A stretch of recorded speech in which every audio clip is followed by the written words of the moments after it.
Welcome back to another session. I hope you were well. In today's session, I will be continuing from part two of relationships that are wrong for men. In the first session, or in the first part, I made reference to the importance for men, particularly young single men, to be very selective about the types of relationships uh, they found themselves in and the type of people that they interacted with, even for short term or casual dating. I'm going to continue from the conversation that I started in the previous session. Let me start today's session with what should be an overarching focus. I vehemently disagree with single men who are driven and successful, or who have success as an aspiration, to dating single mothers. Single mothers, I'm making a judgment about everyone as a blank category. I am speaking specifically with reference to the impact of combining what is a successful driven pursuit with a relationship that can sabotage that pursuit. That's my focus. I'm not saying single mothers are bad people. I'm not saying single mothers are not deserving of good relationships. I'm simply saying for the 5 to 10% of men who want to be really successful, they should avoid being in relationships or dating single mothers. In today's session, I start expanding on why. Let me begin today's session by clarifying two simple positions. Dating and relationships are not synonymous terms. They are different.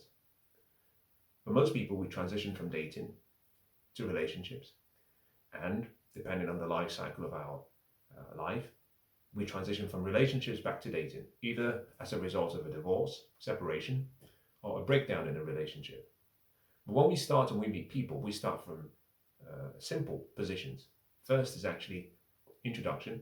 Second, conversation and communication. Third, some form of intimacy or affection or sex. Fourth, a relationship starts to form of some sort. Five, we move to what we say we are committed, commitment. Fifth, dedication. Sixth, marriage. I use marriage as the benchmark, the gold standard for relationships. There are derivatives of that, I understand, civil partnerships and cohabitation. I do not classify those to be in any way even close to the gold standard. I do not even consider them to be a silver standard or a bronze standard. Like kitsch, I consider them to be something similar to fake art. In any case, single mothers should be avoided whether you're looking for dating or relationships for a number of reasons. I will expand on these reasons as I move forward. But let me start today's session by making reference to what I think is at the core the man's responsibility. I have covered several sessions, and I think perhaps you might have to go back and look at the sessions that I have covered relating to the tenets the man should follow. I make a very clear distinction. I say, for men who are below 35 years, here are some simple guidelines, some tenets to ensure you give yourself the best possibility of success. Number one, your focus, your purpose is your focus. All of your energy should be positioned, directed towards your purpose, your goals, your dreams, your vision of the future. That's your number one focus. Between 18 years and 35 years, you have 18 years to plant the seeds of success. 95% of your time should be focused on that purpose, that dream, that vision, that goal, those ambitions, whatever financial metric you want to use, or social you want to use as a benchmark. All of your focus should be on success. 5% of your time can be devoted to relationships, particularly intimate relationships, or whatever derivative they come in. Therefore, prior to 35, number one, your focus is your purpose. Number two, you should not have a child out of wedlock. Number one, let me start again. Your purpose is your focus. Number two, you should not get married before age 35. For most men, especially most men in the West, modern men. Number three, you should not have any children or child out of wedlock. Number four, you should not live with or move in with a woman prior to marriage, and definitely prior to at least age 30. Relationships should be less of a priority for you, no more than 5% of your time. Up until age 30, your focus should be about becoming an apprentice under someone who is exceptionally good, training under a profession, a career, so that you get your 10,000 hours of practice, so that you're extremely good at something. When you get to 30, that is the age and the time for failure. 30 to 35 allows you 5 years for failure. Within that 5 years, you can get your 10,000 hours of failure. Most men do not mature until we get to about 35. But 30 is an age primarily because from 18 to 22, college, we give you 1 year to travel the world. So therefore, from 24, you've taken 23 to travel, 24 you start working. 2,000 work hours every single year to get to 10,000 hours of continuous and never-ending improvements. You need 5 years. But men, we never do things in a straight line. So I allow an extra 20% because we squiggle as we go towards success. 6 years. That takes you from 24 to 30. You've been mastering under someone who is really good at what they do, learning as much as you can, working for a company, getting paid to become good. Those years are not the years for your purpose or for your aspirations or your dreams. They're years for you to build a foundation of security and provision. Develop a competence, a skill, a work attitude. From 30 to 35, you have another 5 years. 2,000 work hours every year. You can achieve almost 10,000 hours of failure. The 30 to 35 period is the years that you apply towards pursuing that purpose, that dream, that goal, starting a business, whatever may be your calling or your passion. It allows you time to fail. The first early years of your life, you've been mastering competence and confidence. 5 years for failure. That's when your shoulders are built. The masculine burden of performance is put on your shoulders. The most important thing is you do not have any children, you are not married, you're not in a committed mono relationship, and therefore you have the opportunity to choose adventures, opportunities, near and far from where you may have been born or your place of birth. The failure will allow you to understand who you are as a man. You develop an understanding about what you like, what you do not like, perhaps your core competences, perhaps some of your fears, your aspirations. But the most important thing is that the responsibility of fatherhood and being a husband is quite heavy.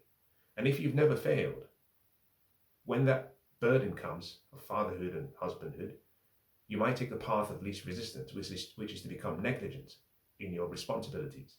However, if you play the roles and the responsibilities between 30 and 35 of failure, you've tasted failure, and therefore you've gone through the temptations.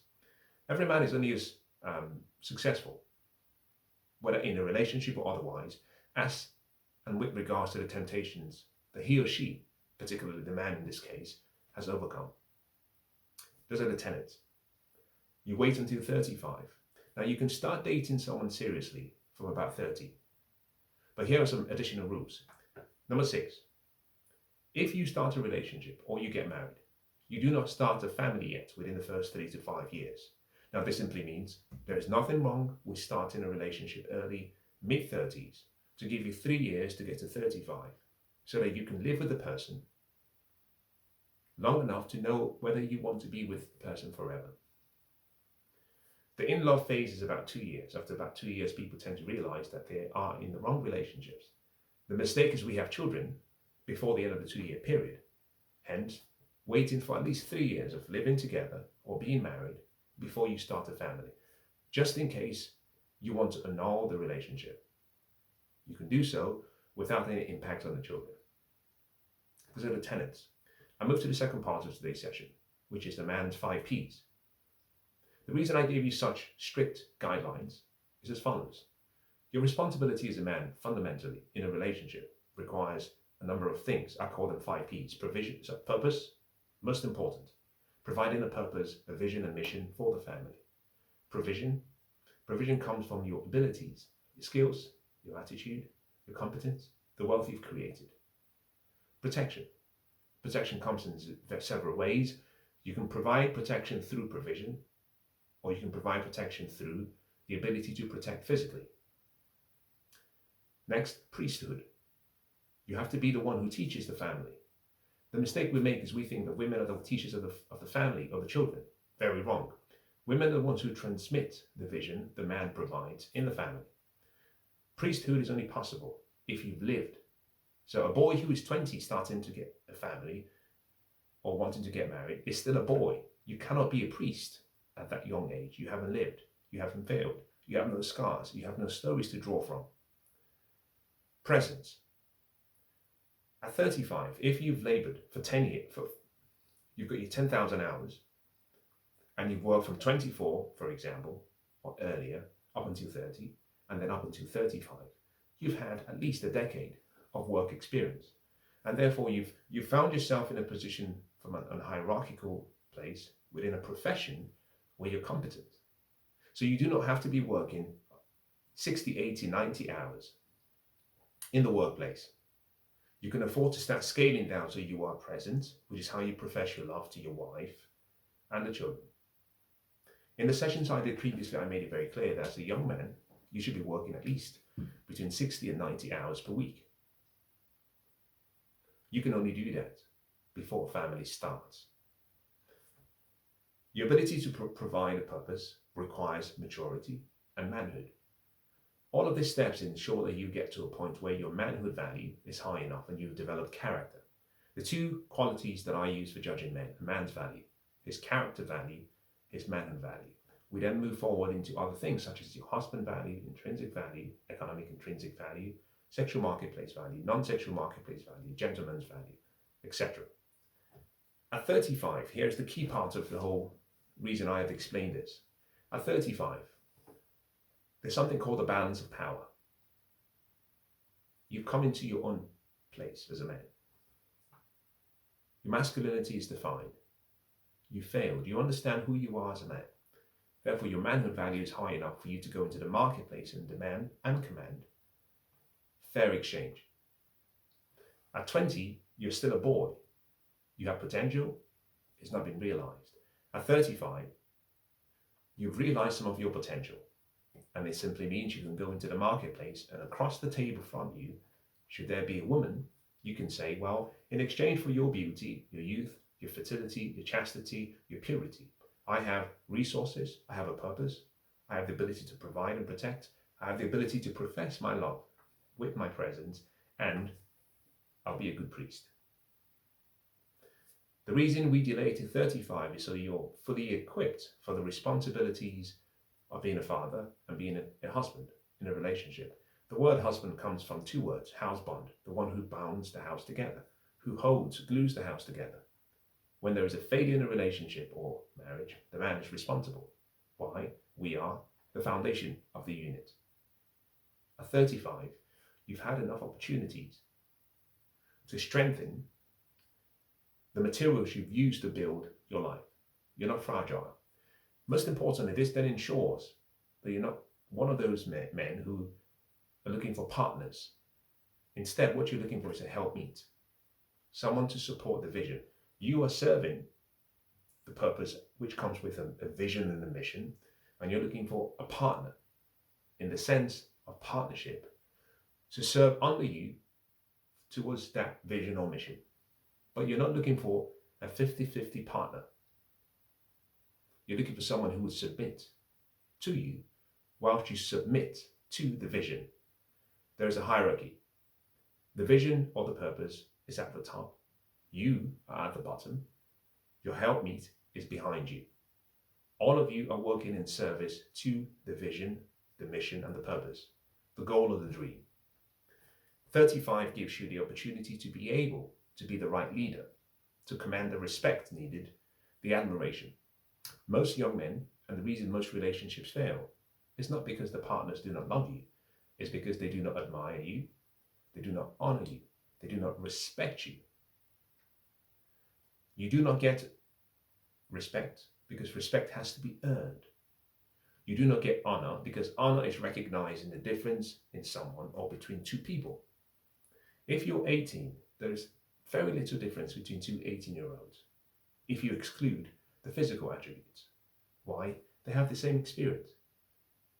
If you introduce time, another 18 years, men can separate themselves from other men by their achievements, their work, and their sacrifice. Honor only comes when the lady can distinguish the difference between you and the man next door, which is why we have a hierarchy amongst men. This is key. What you're looking for, therefore, as a man, in the dating marketplace or the relationship marketplace, is to understand what you are, what you bring to the table, and what you need to go from where you are to where you want to get to, which is the final destination. I bring in single mothers into the picture now. There are no new memories, new experiences with single mothers. Number one. Number two, there's a huge risk of the lack of pair bonding with a single mother.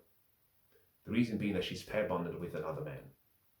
I started today's session, or the session of this series rather, I should say, by using an example. A young boy who had met a girl, a single mother, had the first child at 16, second child at 18, and here he is thinking about starting a relationship. In the dating marketplace, the woman controls the balance of power. Youth, beauty, chastity, purity is a much higher and heavier, more important currency of exchange. A girl who's 18 and a boy who's 18 do not have the same leverage. The woman far exceeds his leverage. He would have to move up to roughly about 35 and be earning significantly high sums, and actually even perhaps be a multimillionaire to be able to equate what he has in resources to what she has in beauty. Women are fundamentally sex objects. By that I simply mean that they are the product of sex is something they bring forward into the world. The ability to reproduce, their beauty object, their inspirations for us by their presence, by their words, and by their appearance. Men are fundamentally resource objects. We're disposable objects. We are judged by our success and the ability to provide and protect. Therefore, what each party brings to the table is something different. Fair exchange happens when you have comparability between what each party brings to the table. Therefore, the younger the man is, the less he has to offer. All things remaining equal. The older the woman is, the less she has to offer, because her sexual marketplace value declines, her reproductive fertility value declines, and all the other metrics that we use, which I will cover in the coming sessions, we use to judge women, is much less. Take it up with your creator. This is just biology 101. Whereas as we age as men, our value goes up primarily because we are not judged based on our appearance or our looks and our youth. We are judged based on our resources, our ability to provide, and our success. Men date across social hierarchies and downwards. Women tend to date across reluctantly and upwards, preferably. So what you have is a combination of what we call for men isogamy and hypergamy. Hypergamy is for women and some part of isogamy. In any case, a man is judged based on what he can produce. A single mother, therefore, is someone who has given the man the highest honor of reproduction. Now, let me say this because I think it's important. In the dating marketplace, women control the leverage of power. They are gatekeepers to their body, their womb, and when they determine and decide when they give themselves to a man. Intimacy only starts when a woman says so. Sex only happens when a woman says so. A child is born only when a woman decides it will. So the woman decides most of the decisions. Men therefore play in a dance when it comes to dating. We want access, but the leverage and the balance of power is in the woman's hands. So women should therefore control the dating marketplace up to a certain point. When a man turns 35, he starts to control a little bit more because he has resources to provide or bring to the table. In the relationship marketplace, we are the ones who are gatekeepers to relationships. We decide who we get married to and who we propose or invite to join in the union of our purpose. We pay a heavier penalty when relationships go wrong. Women pay a heavier penalty when sex and intimacy and reproduction goes wrong.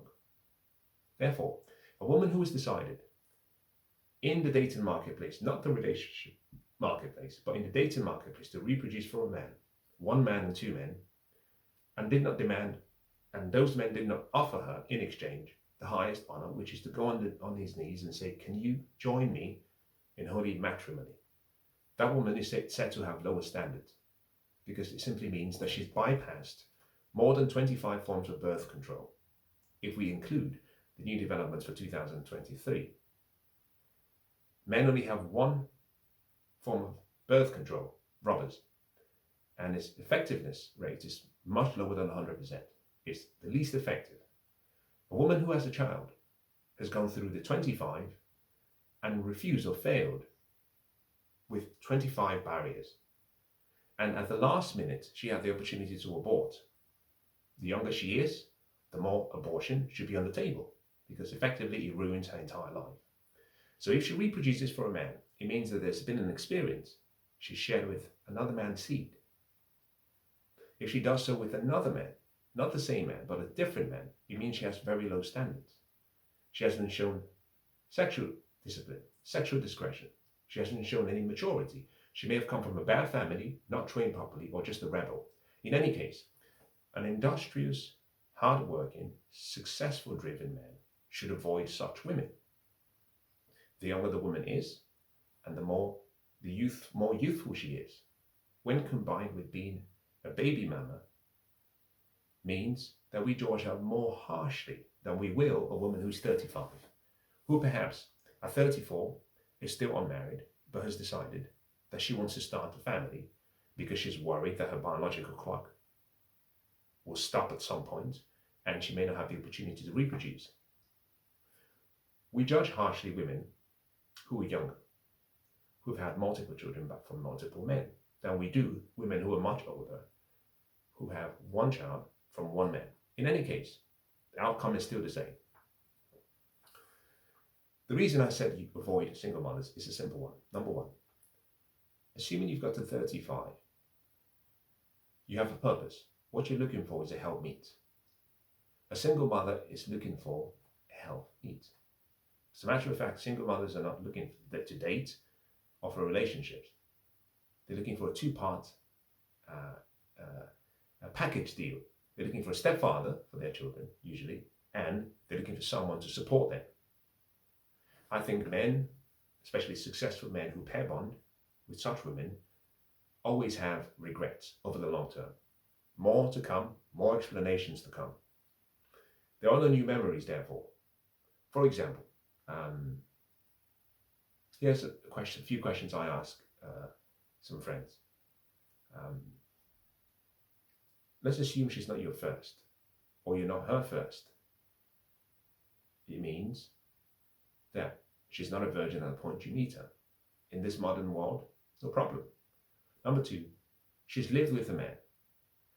What I tend to find is amongst young women who say 25, 27, up to 30, from about 18 years, they've lived with other men. They've cohabited with other men as though they were married. So, in other words, you've been customized for another man. It used to be that we waited until we actually got married to move into another man's house and live with a man.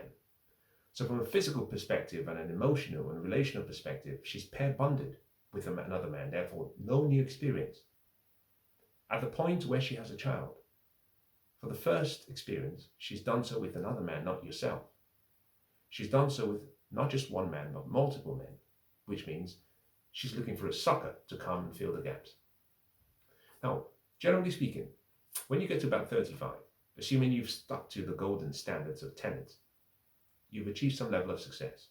Men generally want three things. I call them 3 S's: serenity, servitude, and sex. A woman who's 20, assuming the age of the woman in question is 20, who you're looking to get married to, should be able to provide you with all of those because she's not jaded from life. Serenity should come naturally because she should still be young and feminine and playful and fun and have a happy disposition. She should be exuberant about life and exciting to be around. Servanthood should also be easy because if she's come from a good family, she's been taught and raised on how to serve, not just a man, but a family. And if she wants to be a mother, she's been raised and trained to be a wife and a mother. Sex should come as standard. Single mothers, on the other hand, because they come with a package deal, are the children, where you tend to find firstly, is the lack of serenity. Fundamentally, men want peace. A woman who comes with other children does not bring peace. A man who has his own children has a void of a lack of peace for at least a few years. Children demand attention. Their eccentricities necessitate that the aura or the sense of serenity in the space disappears. Makes it worse when you're not the person who's reproduced the child, but another man, and therefore you're in your, call it your den, your Garden of Eden. It's the lack of peace created by another man's mistakes, another man's chaos. And sex is not the same for a number of reasons. She's reproduced. I choose my words carefully not to evoke very strong emotional pictures.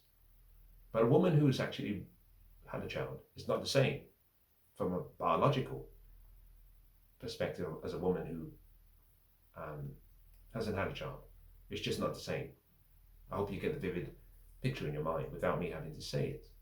But more importantly, and this brings me to a section that I think is important, she's not sexually available as a woman who is single. A woman who has 2 children cannot be sexually available to meet a man's need as a woman who has no children. Now this brings me to where I will close today's session. I'm going to talk about 4 concepts: time, resources, cost and value, and finally purpose. Time, resources, cost, value, purpose. Time. Let's assume we have 2 people, single people, unmarried. They bring to the table what is considered to be fair or equal in exchange value. The value proposition to both parties is satisfactory. From a time investment perspective, both parties can enjoy each other's 100% undivided attention and time, all things remaining equal. A young man who meets a young woman and neither has any children, and both of them have jobs, it would mean they go to work and they come back, and the remaining time is shared between themselves. So each party gets 100% of each party's time. A woman, on the other hand, who has 2 children by 2 different men, if the man is unmarried, he brings 100% of his time, and she only provides at least, or rather, at best, 33% of the time. As a matter of fact, more like 25%. The reason is simple. She has 2 children. If we assume 1 unit per child, the first child has 25% of the time, the second child has 25% of the time. Now, as a mother, it's not the same as having a job. She needs 25% for herself, which means she only has 25% left to share. So you're effectively bringing 100% of your time exchange value for 25% of another person's value. It's an unfair deal. More importantly, another man or other men are getting in combination 50%, which is far in excess. It's double what you're getting. What you're getting at best is 25%, more likely going to be less.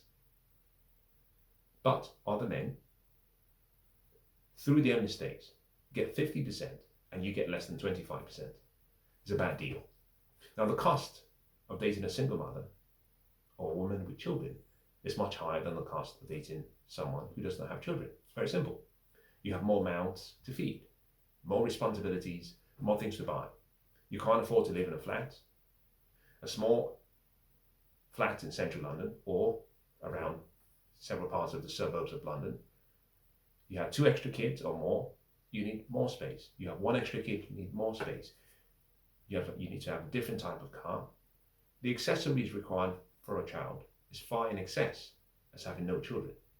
So not only do you get less time, you're spending the cost of maintenance, the cost of operating the unit, the family, is much higher. Or the cost of the relationship is much more. You're not just paying for yourself and another, you're paying for a child or multiple children. Value. You're getting less in value for a number of reasons. Once a woman has a child by a different man, a woman's value is judged by and in reference to the man or the men in her life.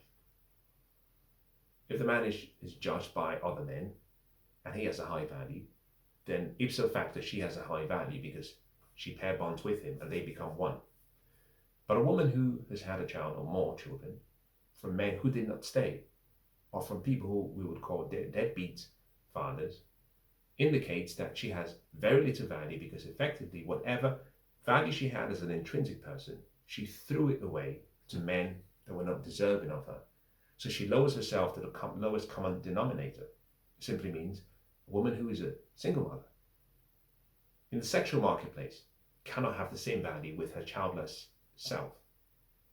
Her reproductive fertility value cannot be the same as a childless self. Men judge women fundamentally based on beauty, youth, fertility. A woman who's had children by and from another man usually are less likely to want to have more children, all things remaining equal, because they've gone through the burden. The more she has, the less she wants more, which means from a value perspective, what men go into relationships for, which is to reproduce and take their genes to the next generation, is not on the table, or is mostly off the table, which means from a value perspective, you are getting, despite you bringing high resources or economic intrinsic value, and a gentleman's value, and a good character value, and your manhood value, you're getting someone who has very low value from a character perspective, who's made lots of mistakes. Many people would use the S word to refer to women who've been very promiscuous and who've had children from multiple men. So the value exchange is just off purpose. In 9 out of 10 times, whether the child is yours or not, if the child comes too early, you usually sacrifice your purpose, your goals, your dreams, to become responsible and to be a father. This is why I recommend to young men to delay starting a family, so that you can achieve something, so you can have a bite of that purpose or that calling or that passion you have before responsibility of fatherhood and husbandhood begins. If you co-join with a single mother and take on the responsibility of raising her children, what tends to happen is you assume the position of a father and the responsibility of the husband, the one who bounds the house together. Therefore, your purpose, your dreams, your goals have to give. There are only some exceptions to this. Men who are about 40, 45, and 50 years and above, who have already achieved most of their purpose, their dreams, and their aspirations, that they can afford to step in as stepfathers. I'll end today's session as saying as follows. If you want to be successful as a man, relationships have to be chosen with very careful considerations. Most relationships are not for you. Relationships with single mothers are not for you. They should be avoided. Now, I said relationships. Remember, I started today's session by saying we have the dating marketplace and the relationship marketplace. It simply means you go into the relationship marketplace, clearly looking for someone who can offer in exchange something valuable as what you bring. Now, except you are, and you have consigned yourself to be a deadbeat father and a deadbeat person over your entire life, then yes, you can choose single mothers.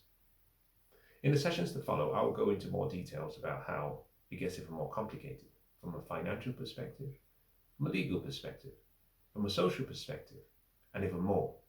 I'll end as follows. We all know someone, or we are connected to someone who is a single mother. I'm not speaking to you as a single mother if you are one. I'm simply looking at the ingredients that we would need to use to make a good omelette. If I take one good egg and I mix it with a rotten egg, the outcome is a rotten egg. If you mix a successful driven, career-focused young man with a single mother on a balance of probabilities, what will be the outcome will be far worse than if you had replaced the single mother with an unmarried, childless woman on a balance of probabilities. Are there exceptions to the rule? Of course. We understand that. But I'm not speaking for the minority here, I'm speaking for the general. And for men who want to be in the top 5% or 10%, you have to apply sexual discipline, relational discretion, and be very thoughtful and careful about the choices you make. Now, let me end by speaking briefly about dating, so you can understand my position with regards to dating. I personally think whether you're looking for relationships as a young man or short-term fun as a young man, you should avoid single mothers for a number of reasons. Whilst single mothers may be seen as easy access, for various reasons, they spend most of their time with the children, and therefore they create intimacy, affection, interaction, communication, conversation with an adult, and therefore you know that they've had children, and therefore they're sexually active. They have other commitments, and therefore you don't have to spend a lot of your time with them during the dating phase. Whilst all of that might seem attractive, there is one huge liability and huge risk. She's made the mistake of avoiding, or rather she's failed to use 25 forms of birth control and neglected the opportunity to terminate at the first instance via abortion, and she's reproduced. She's probably looking for something stable. If you are a stable man, if you have any potential, any glimpse of success, I can guarantee you one thing: she will have that baby. If the condom breaks, she will have that baby. By even ensuring the condom breaks, she will have that baby. By even putting holes in the condom to ensure that she has a man who is stable, secure, and who she can rely on and depend on, and who will be a good stepfather. Self-interest is what motivates people. Never underestimate the power of self-interest as a young man. Be careful. I still do not submit and I do not agree that you should date single mothers just for fun. The reason is the risks are too high. It also indicates that if you have to go down to the bottom of the barrel to attract someone for sex, it means there's something deficient or lacking in either your game, your frame, your resources, your ability, your manhood, and what you bring to the table. I hope this has been useful. In the session that follows tomorrow, I will build, starting with what I think might be an interesting conversation. Part 3 will be one to watch, and I look forward to it.